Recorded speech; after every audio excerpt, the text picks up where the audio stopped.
நாம் கண்டிப்பாக பின்பற்ற வேண்டும். சார், இதற்கு முன்னால காங்கிரஸ் ஆட்சியில் மன்மோகன் சிங் பிரதமர் அந்த காலத்தையும் இன்றைக்கு இருக்கிற மோடி அரசையும் பொருளாதாரம் அப்படிங்கிற ஒரு விஷயத்தில் நீங்க எப்படி பாக்குறீங்க? கண்டிப்பா இந்த அரசினுடைய சட்டத்திட்டங்கள் இந்த நாட்டினுடைய வளர்ச்சிக்கு பெருதுணையாக இருக்கிறது. இந்தியாவினுடைய இமேஜே மாறி போச்சு. பல நாடுகள் இந்தியாவை ஆக்கப்பூர்வமாக பார்க்கிறார்கள். இதுவே மிகப்பெரிய சக்தி. அவங்க எடுக்கக்கூடிய முடிவுகள், ஜிஎஸ்டியா இருக்கட்டும், அமுல்படுத்துதல சில தடைகள் இருந்துச்சு, அதை சரிப்படுத்தணும்.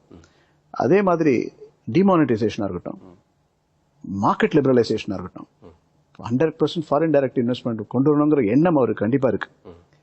அதனால தானே வளைகுடா பகுதியிலேயே பாத்தீங்கன்னா கிட்டத்தட்ட எல்லா நாடுகளையும் விசிட் பண்ணிருக்காரு. நீங்க சொல்றீங்க எல்லா நாடுகளுக்கும் அவர் பயணப்பட்டிருக்காரு. இத்தனை நாடுகள்ல இருந்து அவரால் இன்வெஸ்ட்மெண்ட் இந்தியாவுக்கு கொண்டு வந்திருக்காருன்னு நீங்க நினைக்கிறீங்களா? கண்டிப்பா.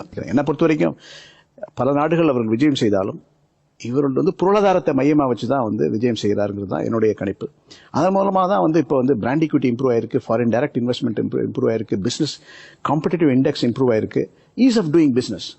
இப்போ நீங்க வேர்ல்ட் பேங்க் ரிப்போர்ட் பாத்தீங்கன்னா அதனோட சிஓ கிறிஸ்டினா ஜக்ஜீவ், she has said very clearly India has improved in global ranking. World bank அதான் சொல்லியிருக்கு, IMF அதான் சொல்றாங்க. அப்போ இந்தியா மிகப்பெரிய வல்லரசாக இந்த நூற்றாண்டு இந்தியர்களுக்குத்தான் சொந்தம் என்று எல்லோரும் கணிக்கக்கூடிய தருணம் வந்துவிட்டது.